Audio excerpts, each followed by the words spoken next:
자, 지금 뭐 선물 시장이 약간의 좀 혼조세를 보이고 있습니다만 전체적으로 분위기가 나쁘지 않은 것 같습니다. 지난밤 미국 시장 좀 빠르게 체크를 한번 해보도록 하겠습니다. 지난밤 미국 시장 보게 되면 맵은 좀 우울합니다. 왜냐하면 테슬라도 좀 크게 빠졌었고요. 자, 전체적으로 좀 크게 좋지 않은 모습을 보였습니다. 자, 물론 그 이면에는 트럼프의 관세 서한 발송이 있었고 일론 머스크의 창당 발표, 자 그리고 개별 종목 장세가 이루어졌다. 일부 호재가 있었던 기업들은 좋은 흐름을 보였으나 전반적인 흐름의 어떤 센티먼트는 좀 좋지 않았다. 이렇게 말씀을 드리면서 넘어가도록 하겠습니다. 자, 어제 가장 관심이 있었던 게 바로 테슬라입니다. 제가 이제 테슬라라는 기업을 좀 보게 되면서 이러한 이야기를 한번 좀 나눠보고 싶다라고 생각이 들어서 자료를 좀 만들어 봤는데요.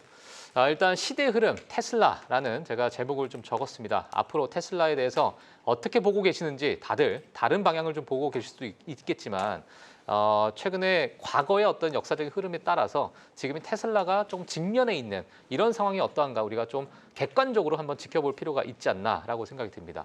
자, 과거를 우리가 되돌아보게 되면 미국의 기술 패권을 상징했던 기업이 하나 있었습니다. 바로 모토로라입니다. 자, 1987년 모토로라의 중국 진출이 있었고요. 자, 중국 최초의 휴대폰 기지국을 설치했습니다. 자, 베이징 지사를 그때 당시에 설립을 하게 됐는데 당시에 중국 정부는 이 모토로라에 있어서 자국 기업처럼 대우해주겠다라고 홍보를 했습니다. 하지만 모토로라의 인력이 이탈을 했고, 자 그리고 중국 기업들의 인재와 또 회로 설계, 시스템 설계 기술을 습득하게 되면서 모토로라는 20년 중반, 물론 아이폰이 나왔던 그 시점과도 접목이 되겠지만 2000년대 초반 중반부터 점유율이 크게 하락을 하는 그런 모습을 보였습니다. 결국에는 레노버의 휴대폰 사업을 매각하게 되는 그런 상황을 겪게 되면서 역사 속으로 들어갔던 그러한 기업이었고요. 자, 미국의 아이콘 애플입니다. 2001년 애플은 아이팟 제조를 위해서 중국 폭스콘과 협력을 합니다. 2007년 아이폰 생산을 시작했고요. 물론 중국의 많은 OEM, ODM 기업들이 통해서 이러한 애플의 기술이 또 유출되는 그러한 상황이 있었습니다. 2010년 때는 샤오미, 오포, 비보와 같은 이러한 이제 중국의 스마트폰이 각광을 받게 되는 그러한 상황이 되면서 중국 내 아이폰의 점유율이 또 하락이 되는 상황이 있었습니다. 자, 하지만 그 이후에 일부 혁신적인 어떤 움직임을 통해서 애플은 그러한 점유율을 극복해 나가는 상황이 있었지만 최근에 애플은 AI에 대한 기술의 부재 그리고 새로운 하드웨어에 대한 부재에 직면하게 되면서 앞으로 점유율 싸움에 대해서 어떻게 될지 우리가 좀 지켜봐야 될 것으로 보여집니다. 자, 우리가 이제 보통 PER이라고 얘기를 합니다. 보통 우리가 기업의 어떤 실적에 따라서 수익에 따라서 우리가 가격을 측정하는 건데요. 우리가 테슬라를 보게 되면 PDR이라고 보통 얘기를 할 수 있겠습니다. 꿈을 먹고 사는 그런 기업. 자, 하지만 2018년 중국 정부의 전기차 육성을 위해서 테슬라 상하이 공장 설립을 허용했습니다. 이건 중국에 있어서 최초에 있었던 일이고요. 자, 그 다음에 테슬라는 CATL 또는 비아디와 같은 배터리 업체와 협력하게 되면서 일부 제조 기술, 공정 자동화, 배터리 팩 등의 어떤 기술이 이러한 기업들에게 일부 또 유출이 되는, 기술이 노출이 되는 상황이 벌어졌습니다. 그 이후에 2020년 샤오펑, 니오, 리오터 등 이러한 기업들이 전기차 시장을 잠식해 나가는 그러한 상황이 있었고요. 지금도 마찬가지로 테슬라는 많은 숙제를 껴안고 있는 상황입니다. 자, 가격 경쟁력에 대한 부진, 앞으로 많은 이야기 좀 들으셨겠지만 앞으로 테슬라가 가야 될 길이 어딘지 우리가 좀 봐야 될 것 같고요. 자, 우리가 시장의 긍정론을 보시는 분들도 있고 부정론을 보시는 분들도 있겠지만 제가 뭐 간단하게 이렇게 적었습니다만 다들 동의하시는 내용일 수도 있고 아니면 이러한 어떤 회의론적인 이러한 의견들은 무슨 얘기하는 거냐. 앞으로는 테슬라가 전 세계를 호령할 것이다. 이렇게 보시는 분들도 분명히 있으시겠지만 지금 제가 여기 적어놓은 이야기, 이런 요인들을 한 번쯤은 체크를 해보는 것도 좀 좋을 것 같습니다. 압도적인 FSD 기술력은 분명히 있고요.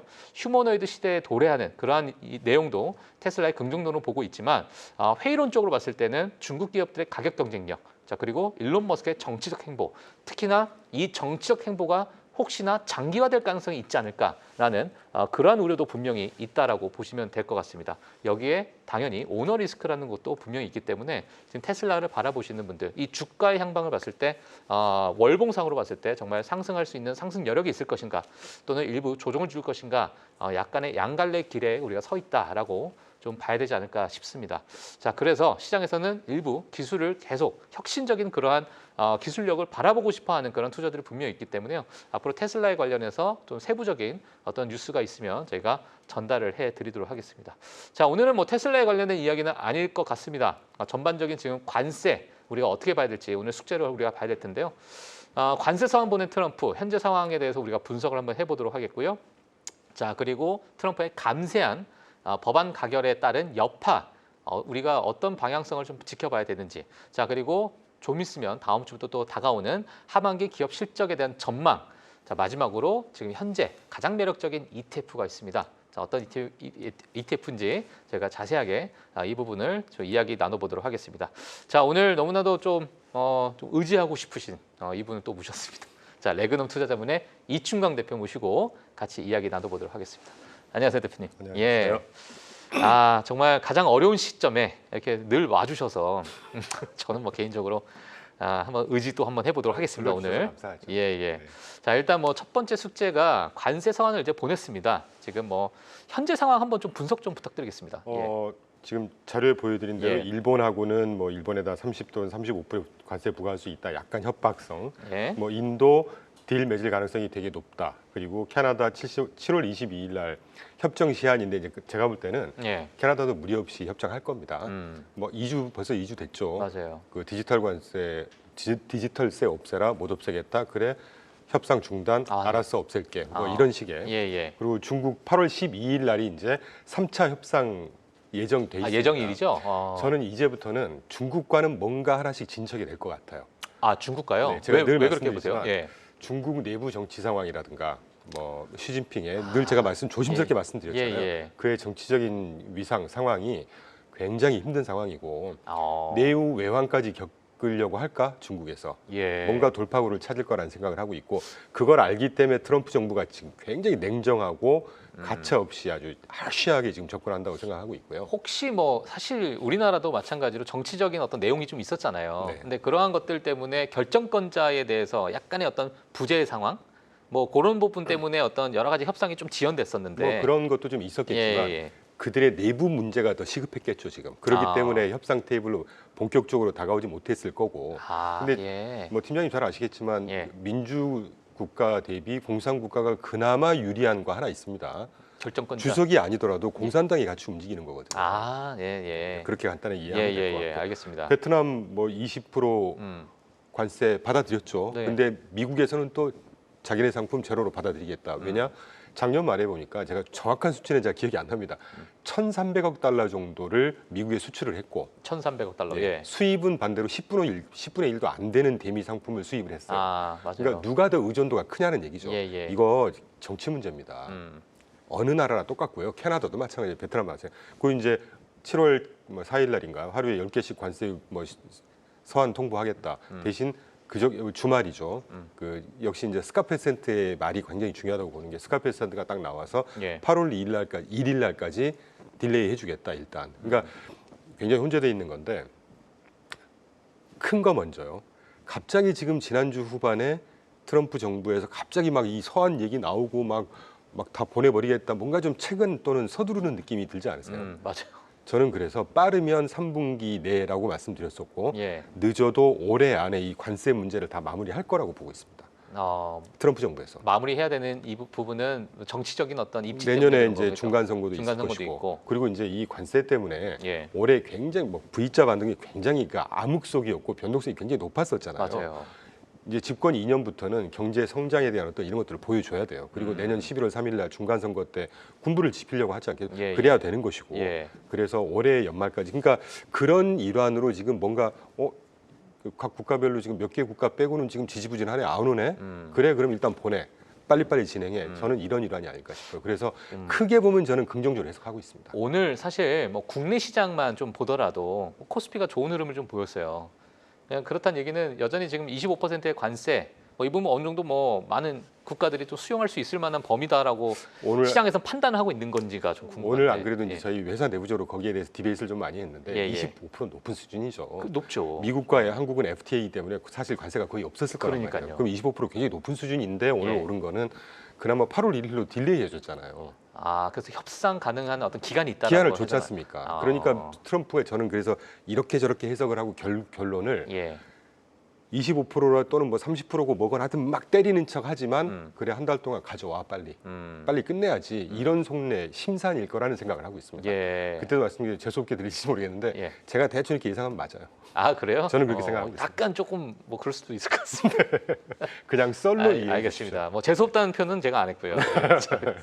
농담이고요. 네네. 자 일단 뭐 그래서 지금 관세 서한 보냈고 뭐 여러 가지 각 국에 여러 가지 뭐 이런 해석들이 좀 나오고 있는 말씀 주셨는데 어쨌건 해결될 수순에서 이탈하지 않았다. 네, 이렇게 저는 이해하시면 사실 될 뭐 것 같아요. 대표님 말씀을 저는 뭐 늘 맹신을 하고 있고 사실 뭐 엄청나게 하락을 하는 그 구간에서도 여전히 엄청 강한 이야기를 많이 해주셨잖아요. 최근에 지금 그거 하나가 그나마 다행이었죠. 예, 지금 이게 우리가 미국 증시를 이렇게 우리가 약하게 보냐냐 이런 말씀 많이 해주셔서 지금 반등 구간에서 강한 이제 반등을 좀 보여줬기 때문에 지금 이러한 관세 서한도 일부 좀 빠르게 해결될 것이다 이렇게 지금 보고 계시는 거죠. 그런 수순 또는 심산의 일환이 아닌가 하는 심산의 생각이 일환이다. 듭니다. 네. 알겠습니다. 자 그러면 지금 감세안 이 법안에 대해서 우리가 좀 봐야 될 것 같은데 감세안 호재 악재가 혼재돼 있다고 누차 제가 말씀드렸는데 네네네. 이제 그걸 좀 뜯어봐야죠. 그거가 실제 이제 그 정책으로 실행이 될 거고 여러 가지가 있습니다만 이 테이블 아마 화면 보이실 텐데 왼쪽에 그 테이블로 제가 몇 가지 주제별로 정리를 해갖고 왔거든요. 예. 여러 가지가 있지만 제일 중요한 중요한 예, 내용이들이에요 정말. 네, 재정 부문에 예. 5조 상향 조정했잖아요. 부채 예. 한도를. 자, 그럼 이제 어떻게든 이 부채 문제는 일단락 됐습니다. 그런 문제는 이제 그 TGA라고 해서 재무부의 그 일반 계정, 국가의 통장이죠. 그게 지금 연초에 7,400억 달러 정도 잔고에 있다가 예. 지난 7월 2일 날 지난주 목요일 연재로 3,400억 달러로 확 줄어 있어요. 그러니까 반대로 해석하면 미국 정부에서 굉장히 많은 돈을 지출하고 있었습니다. 시장 또는 경제를 위해서. 그러니까 떠받쳐지는 효과가 있는데 그게 3,400억 달러로 줄어들어 있다는 얘기는 이게 얼마 안 가면 다 고갈이 되는 거잖아요. 예. 그래서 5조 부채 한도 상향 조정을 했어요. 예. 일단 이 문제를 끝났는데 그러면 이제 그 후속 조치로 뭘 하겠습니까? 재무부의 재정을 확보하려는 이제 뭔가 행정 조치가 있지 않겠어요? 그렇죠. 그런 조치 중에 그동안에 계속 뿌려줬던 거를 요 다음 페이지를 한번 요걸 보시면 예. 뭐 그래프가 좀 복잡하시니까 제가 그냥 간단하게 설명드리면 예. 2023년도 바로 이전 부채 한도 협상했을 때 이 빨간색 화살표 왼쪽 그래프에서 빨간색 화살표가 T 플러스 이제 주간으로 T 플러스 1, 2, 3, 4가 이제 부채 한도가 타결이 된 이후에 1주 지나고 2주 지나고 요 타이밍으로 보시면 돼요. 네네. 지금 파란색이 10년물 테니어, 10년물 예. 금리거든요. 10년물 금리. 타결된 이후에 한 4, 5개월에 걸쳐서 금리가 쑥 뜨죠. 물론 23년도가 그 물가 잡겠다고 해서 금리를 금리 마지막으로 올릴 때. 한번 올릴 때니까 예. 혼재돼 있긴 할 거예요. 그런데 적어도 20, 30% 효과만큼은 이 부채 한도에 따른 뭔가 이제 네네. 채권을 국채를 발행해야 될 거 아니겠습니까? 그렇죠. 자금 수요와 조달을 공급의 일부 약간의 괴리 그렇죠. 이제 현상이 그러니까 그래서 제가 참 한 달 정도 전부터 7, 8월 달에 단기적인 변동성이 있을 것 같다라고 한 게 이런 것들을 예. 고려해서 말씀드린 거예요. 네네. 그리고 그 옆에 같은 기간 동안에 파란색이 S&P 500인데 타결된 T 기간으로부터 쭉 오르다가 그 다음에 한 4, 5개월 지나서 한 10% 정도 빠지는 이런 조정을 그러네요. 겪거든요. 여기 화살표가 보실 예. 요 구간인데. 그러니까 일부 지금의 어떤 감세안이라는 것은 단기적으로 뭐 7월, 8월 뭐 이 구간 안에 일부 시장에 어떤 조정이 좀 나올 수 있을 만한 어떤 환경이 마련될 수 여러 있다. 가지 토픽 중에 하나가 이제 재정 부문의 부채 한도 합의안 이게 크게 보면 결국은 네네. 미국 재정 문제를 좀 스테이블하게 안정화해주는 조치이겠지만 예. 단기적으로는 재정이 이제 거의 고갈돼 있는 거를 예. 나라 국간을 다시 돈을 채워놓으려면 예. 채권도 발행해야 그렇죠. 되고 뭐 이런 게 있는 예. 거 아니겠어요? 그 금리가 또 올라가게 되고 시작합니다. 그렇죠. 예. 그래서 이제 그게 그렇다고 해서 뭐 10년물 금리가 지금 갖고 왔네. 10년 금리가 죄송합니다. 이 그래프가 지난 1월 13일이 정고점이어서 10년물 금리가 4월 4.803까지 뜨거든요. 그때는 이제 관세 때문에 물가가 뜰 거다라고 해서 올랐다가 쭉 빠졌다가 바로 직전 5월 21일 날 4.597까지 뜹니다. 10년물 금리가. 그러니까 한 4.59, 4.6 요 밴드 정도까지는 일시적으로 살짝 떴다가 빠지는 바로 앞에 그래프 제가 설명 안 드렸지만 예. 쭉 오르다가 다시 이제 장기적으로 쭉 하향 안정화가 하향하는. 예. 그래서 이제 그 타이밍이 저는 7, 8 정도가 되지 않을까 하는 생각이 드는 것이죠. 예. 그래서 단기 변동성 뭐 여전히 저가 매수의 기회로 보면 되지 않겠습니까? 알겠습니다. 그럼 제가 이어서 네네. 좀 설명드리고 싶은 게 질문드리고 싶은 게요. 지금 뭐 7월, 8월이라 하면 7월 중순부터 이제 기업들의 실적 발표 시즌이잖아요. 15일부터 발표하죠. 그럼 지금 이 부분과 이 실적 발표의 어떤 전망과 우리가 같이 접목을 해서 시장을 좀 바라봐야 될 것 같은데 어렵습니다. 너무 어렵죠. 지금 네. 너무 어려운 것 같아요. 그래서 제가 대표님을 근데 일단 뭐 하나하나 예. 하나씩 따져보죠. 예, 재정 예. 부분은 아까 설명드렸으니까 두 번째 이제 기업 실적 아니겠습니까? 예. 최근에 제가 참 이해할 수 없는 이해하기보다 조금 어려운 것 중에 하나가 지금 보시는 기업 실적인데 예. 팀장님 잘 아시겠지만 5월 말 6월 초까지만 해도 미국의 기업 실적 전망 각종 보고서들이 굉장히 암울했어요. 맞아요. 그랬습니다. 예, 예. 실제 여기 그래프에서 보시는 빨강색 해놓은 그 팩트셋 이게 요번에 2분기죠. 예. 네네.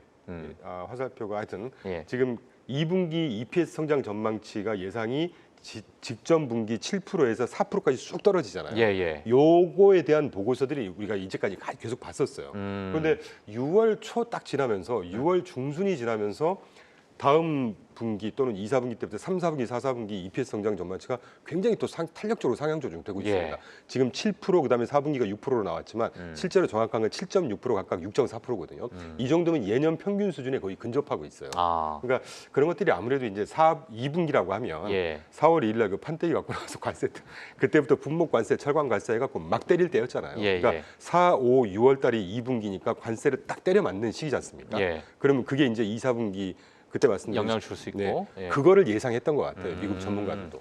그럼 지금 요 표가요. 네. 지금 3분기, 4분기, 그러니까 빨간색 네모칸 이후에 어떤 그렇죠. EPS 성장률 보게 되면은 정말 드라마틱한 그런 네.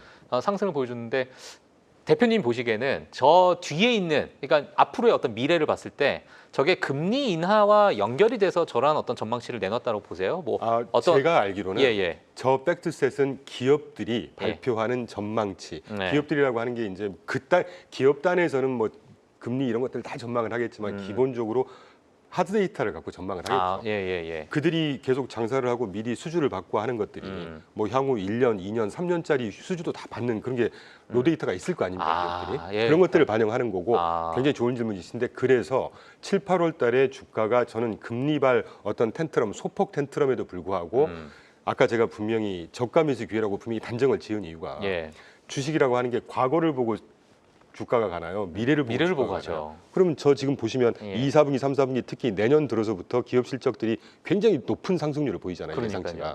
저런 것들을 반영해서 주가가 그래도 연말까지 보면 결국은 우상향일 거다. 그래서 저가 매수라는 말씀을 제가 단정적으로 드리고 있는 것이죠. 지금의 빨간색이 가장 어떻게 보면 최악의 구간인데 지금 우리가 최악의 구간이고 이미 주식시장에 선반영하는 그런 특성을 봤을 때는 앞으로 좀 미국 시장이 오히려 탄탄하게. 단 그게 이제 7, 8 그러니까 somewhere. 네. 그러니까 7, 8월 중 어딘가는 분명히 저런 것들이 발현이 되고 실제로 이제 7월 중순에 JP 모건 등부터 시작해서 이제 기업 실적이 발표될 텐데 뭐 서프라이즈 비율이 좀 낮아진다든가 아무래도 영향이 있지 않겠습니까? 그런 것들을 살짝의 변동성 정도를 잘 견디시고 뭐 저가 매수를 하셔라라는 말씀을 자신 있게 좀 드리고 싶습니다. 알겠습니다. 자, 그러면 지금 관세 그리고 이제 감세안 이러한 부분 그리고 거기에 따라서 기업 실적 전망까지 세 가지로 봤을 때는 7, 8월 달에서 일부 약간 단기적으로는 약간의 조정이 있을 수 있겠지만 중장기적으로 봤을 때는 그래도 우리가 하나의 방향성을 가지고 좀 우상향하는 그러한 흐름을 볼 거다. 이렇게 정리를 좀 하도록 하겠습니다.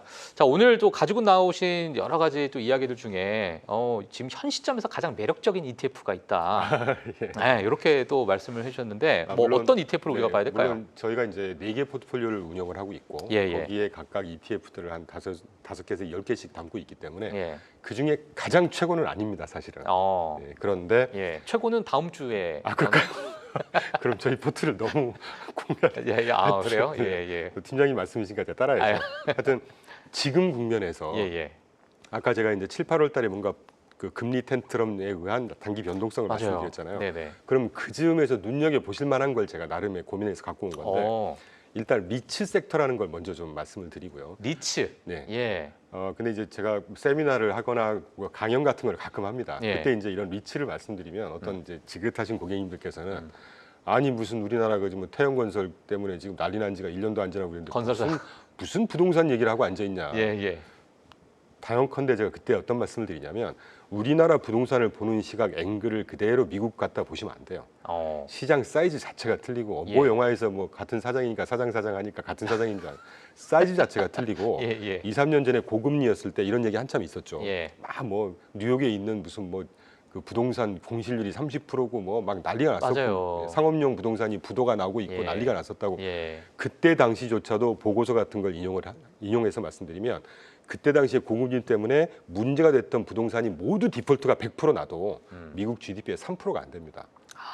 경제 사이즈 자체가 틀리고요. 큰 영향을 주지 않는다. 그럼요. 예. 하여튼 그 여담이고. 예. 그러면 이제 앞으로를 보자는 거예요. 앞으로가 중요하니까. 7, 8월 중에 언제건 지금 벌써 한 지난주 초 중반만 해도 10년물 금리가 4.2였습니다. 예. 오늘 제가 보니까 4.4 돼 버렸어요, 벌써. 예.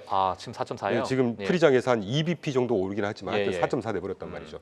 이게 4.5 맥스 뭐 귀신도 모르는 거니까 4.56까지 간다고 했을 때 저 같으면 4.56 딱 보이면 그때 저런 거 살 것 같아요.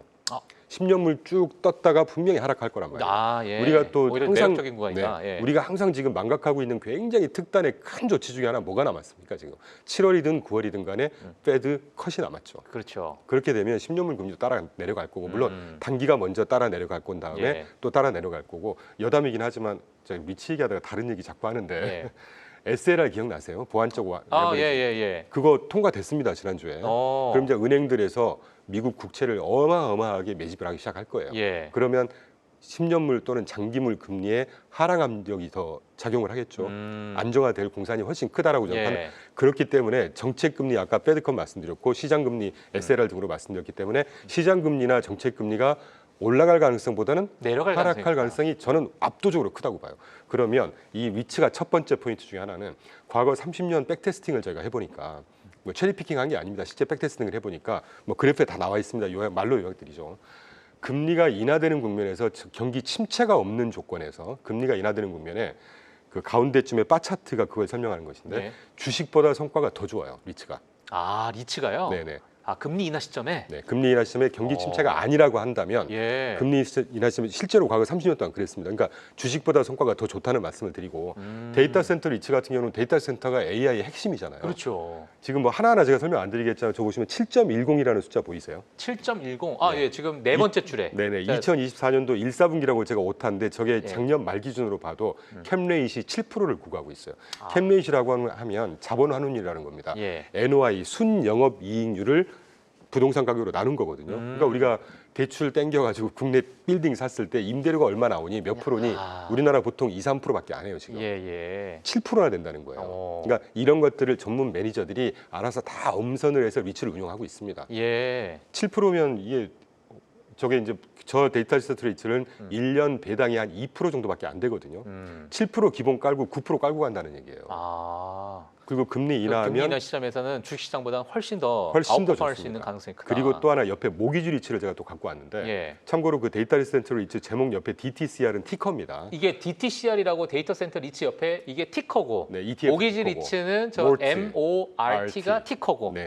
예. 참 이런 거 제가 다 공개해도 예, 되는지 팀장님께서 또 명령을 큰일 하셔야 이제 났습니다. 갖고 지금 왔는데 내근원 투자자문. 예. 저희 실제 갖고 있는 거고요. 모기지 리츠 아까 뭐 논리는 똑같으니까 딱 하나만 더 말씀드리죠. 예. 모기지 리츠라고 하는 거는 그 모기지 리츠를 운용하는 매니저들이 이 레버리지 같은 경우를 한 200~300%씩 써요. 레버리지라면 되게 불안해 보이시잖아요. 예. 그렇지 않습니다. 모기지 리츠라고 하는 모기지 부분이 MBS 뭐 이런 것들은 프레디맥, 페니맥 이런 데서 우리나라로 말하면 뭐 주택공사 뭐 이런 데죠. 네네네. 100% 보장을 다 해줍니다. 아, 그러니까 디폴트 날 가능성이 거의 없다고 보시면 거의 돼요. 없다고 보면 된다. 미국의 국채하고 거의 동일한 신용등급을 갖고 있어요. 어. 그런데 저게 그 레버리지를 쓰다 보니까 배당도 나올 때 곱하기 3 또는 4가 나오겠죠. 1년의 배당이 거의 10에서 13%씩 나와요. 10에서 13%씩 네. 배당이 나온다고요? 네.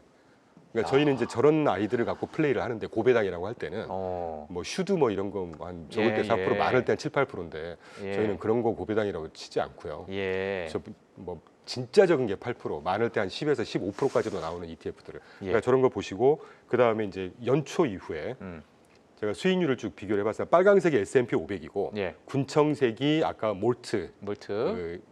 주거용 리츠고 예. 모기지 리츠고 DTCR. 예. 파랑색이 DTCR입니다. DTCR. 저 수익률 제가 써놓은 게 약간 어그러져 그런데 S&P 500 대비 데이터 센터 리츠가 올해 들어서 저 V자 반등을 겪고 나서도 더 훨씬 아웃퍼폼하고 있다. 한 15% 이상 아웃퍼폼을 하고 있고 네네네. 저희가 그래서 꽤 해피한 상황이죠. 근데 아. 이제 모기지 리츠 같은 경우는 금리 영향을 직접적으로 받다 보니까 예. 지금 금리가 탄력적으로 안 떨어져 있는 상황이잖아요. 네. 그런데 앞으로 중요한 건 연말까지 볼 때 금리가 하향, 상향, 저는 하향이라고 봐요. 그렇게 알겠습니다. 되면 매력적인 투자 대상 예. 아닌가 하는 생각이 드는 알겠습니다. 것이죠. 야, 조금 시간 더 있었으면 좀 자세하게 저희가 설명 드릴 텐데요. 다음 시간에 저희가 한 번 더 조금 더 디테일하게 좀 들어보는 시간 가져보도록 하겠습니다. 네. 자, 오늘 레그넌 투자자본 이충강 대표와 함께 여기서 저희가 보내드리도록 하겠고요. 다음 시간에 또 자세하게 이야기 나누도록 하겠습니다. 감사합니다. 네, 감사합니다. 네, 자 프리마켓 뉴욕 저희가 준비한 내용 여기까지입니다. 오늘 선물 시장에 대해서 오늘 장중에 또 어떤 흐름이 보일지 저희 내일 준비해서요 자세하게 또 설명을 드리는 시간 가져보도록 하겠습니다. 저희는 여기서 마치도록 하겠습니다. 시청해주신 여러분 감사합니다.